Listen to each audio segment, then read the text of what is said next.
biyahan ayaa ka da'ay xerada qaxootiga ayaa ka kuma dhammaan waxaa joogsaday isku socodka dadweynaha ku nool xerada qaxootiga ka kuma dadka qaxootiga ee ku sugan xerada qaxootiga ayaa ka kuma ee dalka Kenya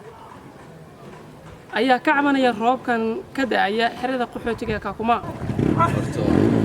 siyaabooyin badan oo saameysay dadka bulshada ee ku deegaan xerada ka kuma dhinaca transport ay ahaato dhinac kasta waxbarashada dhinac kasta ay ahaato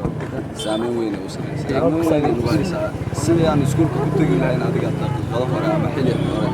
hadda waxaan u qaadataa inaan saacado badan ku qaadano wadada u socono daqiiqada iska ilaalin si aan iskuulka u tago taasna waxay nagu soo dhacday macallimiintii aan qaar imanay anaga ardaydii ahaantii qaar imanay yani waxbarashadii sidii ay u socon jirtay uma soconayso qof kasta wuxuu isleeyahay maanta iskuul ma jiro adiga gaadiidkii macal gaadiidkii UN-ta ama dhinaca hay'adaha wintertaska ma yimaadaan qaarkood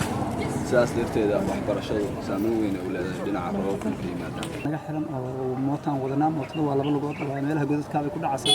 in loo hagaajiyo macnaha muhiimadda ka kuma ku yaala dad badan ay dishay laakiin hadda waxaan maqlay roobkan ma jiraan laakiin guryo badan oo dudumay way jiraan sida block 9 ama blockan xaafadahan way qaar ka dudumay way jiraan nafanya kazi ya bodaboda kutoka Kalubia sai natoka huko kazi ya bodaboda wa customer may si shakhsiyan isku saaciday wax oo awal waxa jiray hay'adda insikil oo ay qaybin jirtay jingada waxaas laakiin hadda wax la saaciday wax kale ma aha in shaqadeeda halkaas ka qabsato kupata tena customer kwa hii shida ya maji shida matope barabarani mingi sana kuna kufanya kazi nyingi na ukisimama kwa stage unakosa customer kwa ajili ya matope na mvua dhammaan waxaa joogsaday isku socodka gaadiidka iyo ganacsiga